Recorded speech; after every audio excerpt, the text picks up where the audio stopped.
Hello viewers, আমি jasmine. এই মুহূর্তে আপনারা সবাই কানেক্টেড আছেন জেসমিনস বেবি কেয়ার টক ইউটিউব চ্যানেলটির সাথে। চলুন আজকের গুরুত্বপূর্ণ ভিডিওটি শুরু করা যাক। একটা গবেষণায় ৮,৬৯০টা বাচ্চাকে দেখা হলো। সবচেয়ে বেশি কাঁদে ব্রিটিশ বাচ্চারা আর সবচেয়ে কম জাপানি বাচ্চারা। প্রায় চুপ। কিন্তু কেন জানেন? শুধু দুটো জাপানি ধারণা, যেটা শত বছর ধরে তারা ব্যবহার করছে আর আমরা সম্পূর্ণভাবে মিস করছি। আজকের ভিডিওটিতে আপনারা জানতে পারবেন কেন জাপানের বাচ্চারা কম কাঁদে, ভালো ঘুমায় এবং খুব ছোট বয়স থেকেই নিজেকে কন্ট্রোল করতে শিখে যায়। আর সবচেয়ে অবাক করা বিষয়, এই কৌশলগুলো আপনি আজ রাত থেকেই ব্যবহার করতে পারবেন। আমরা অনেক সময় ভাবি বাচ্চা কাঁদছে মানে সে দুষ্টুমি করছে বা অভ্যাস হয়ে গেছে, কিন্তু আসল সত্য হলো বাচ্চা কখনোই অকারণে কাঁদে না। ওর কান্না হচ্ছে ওর একমাত্র ভাষা। জাপানি প্যারেন্টিং এখানে একদম আলাদা। তারা বাচ্চার কান্না থামাতে চায় না, তারা আগে বোঝে কেন কাঁদছে। দুটো পাওয়ারফুল জাপানিজ কনসেপ্টস রয়েছে, the two powerful Japanese concepts. প্রথমটি হচ্ছে অ্যামি, ইমোশনাল ডিপেন্ডেন্স, যেটাকে বলা হয়।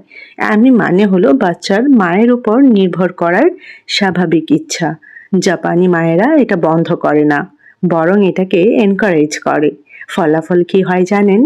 বাচ্চা ইমোশনালি সিকিউর হয় আর কম কাঁদে। যেমন একটা এক্সাম্পল শেয়ার করি আপনাদের সাথে। ধরুন বাচ্চা একটু কাঁদলো, জাপানি মা সঙ্গে সঙ্গে কোলে নেয়। কেউ বলে না আদর করলে অভ্যাস হয়ে যাবে, কারণ তারা জানে আজকে আদর দিলে কালকে সে নিজেই শান্ত থাকবে। ২ নম্বরে যে কনসেপ্টটির কথা বলবো সেটা হচ্ছে মিমামরো, মানে হচ্ছে ওয়াচ উইদাউট ইন্টারফেয়ারিং। মানে আরেকটু স্পেসিফিক করে আপনাদেরকে বলি, দূর থেকে লক্ষ্য করা কিন্তু অযথা হস্তক্ষেপ না করা। সবসময় দৌড়ে গিয়ে সলভ না করে বাচ্চাকে নিজে নিজে কাম হতে শেখানো। যেমন একটা এক্সাম্পল দেই, বাচ্চা একটু বিরক্ত, জাপানি মা আগে অবজার্ভ করবে। জাপানি মা অবজার্ভ করে দেখবে বাচ্চা নিজে শান্ত হতে পারে কিনা। জাপানের রিকেন ব্রেইন সায়েন্স ইনস্টিটিউট একটা চমৎকার এক্সপেরিমেন্ট করেছে। ৫ মিনিট বাচ্চাকে কোলে নিয়ে হাঁটানো, তারপর ৫ থেকে ৮ মিনিট বসে রাখা। রেজাল্ট কি, মানে ফলাফলটা কি হয় এতে করে? প্রায় সব বাচ্চাই শান্ত হয়ে যায় এবং এক্সপেরিমেন্ট করে কিন্তু দেখা গেছে প্রায় সব বাচ্চাই শান্ত হয়ে গেছে। এইবার চলুন জানি দ্য 5 মিনিট ওয়াক মেথড, যেটা কিন্তু খুবই খুবই কার্যকরী। যখনই বাচ্চা কাঁদবে কোলে নিন, ধীরে ধীরে ৫ মিনিট হাঁটুন, তারপর বসে থাকুন ৫ থেকে ৮ মিনিট। ঘুমিয়ে গেলে আস্তে করে শুইয়ে দিন। এটা কিন্তু ম্যাজিক না, এটাই সায়েন্স। ওয়েস্টার্ন প্যারেন্টিং মিস্টেক কি হতে পারে? আমরা অনেক সময় কি করি? কাঁদতে দিই সেলফ সুদ শেখানোর জন্য। ফোন দিয়ে ডিস্ট্রাক্ট করি বাচ্চাকে, বকা দিই বা ইগনোর করি। এতে বাচ্চা কি শেখে? আমাকে বোঝা হচ্ছে না, আর তাই সে আরো জোরে কাঁদে। তো আপনাদের জন্য রিসার্চ বেসড একটি প্রো টেকনিকের কথা শেয়ার করব। প্রি ক্রাই স্ক্যান, মানে কান্না শুরু হওয়ার আগেই ডিটেক্ট করুন। চোখ ঘষা মানে ঘুম পাচ্ছে, মুখ বাঁকানো মানে বিরক্ত হচ্ছে বাচ্চা, হাত পা ছোড়া মানে ওভার স্টিমুলেটেড। এই সিগন্যালস আগে ধরতে পারলে কান্নাই শুরু হবে না। খুবই কিন্তু ইন্টারেস্টিং এই 3টা জিনিস।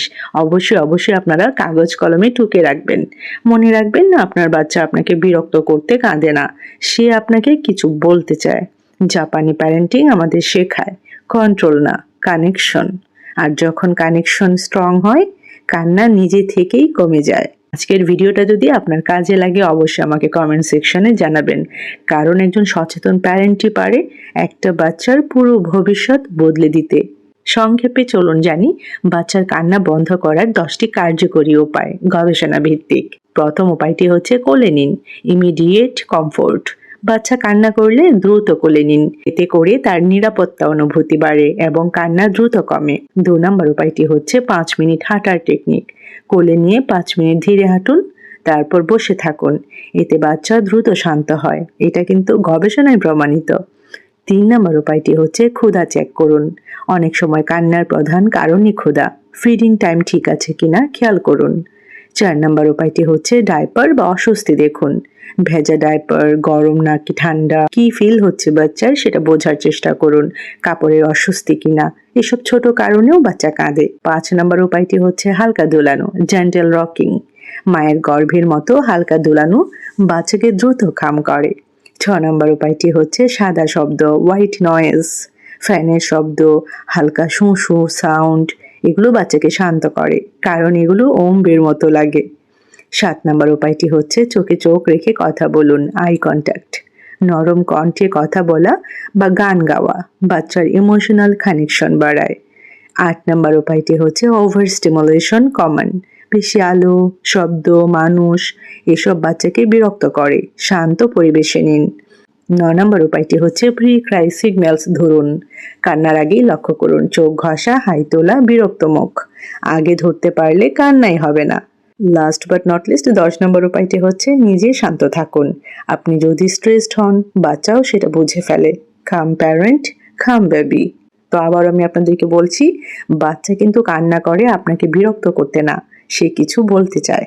আপনি যত দ্রুত বুঝবেন তত দ্রুত বাচ্চার কান্না বন্ধ হবে। এই ভিডিওটি যারা প্রথমবার দেখছেন, প্রথমবার যারা আমার চ্যানেলটি ভিজিট করেছেন, অবশ্যই আমি বলবো এরকম ছোট বড় আরো অনেক ইনফরমেটিভ ভিডিওস পেতে চ্যানেলটির সাথে কানেক্টেড থাকুন, চ্যানেলটি সাবস্ক্রাইব করে রাখুন। Jasmine's baby care talk YouTube channel, পাশে থাকা বেল আইকনটিতে ক্লিক করে রাখুন, তাহলে পরবর্তীতে যখন আমি ভিডিও আপলোড করব সবার প্রথমে আপনি নোটিফিকেশন পেয়ে যাবেন। তো সবাই ভালো থাকবেন, বাচ্চাদেরকে ভালো রাখবেন, আমার জন্য দোয়া রাখবেন। আল্লাহ হাফিজ।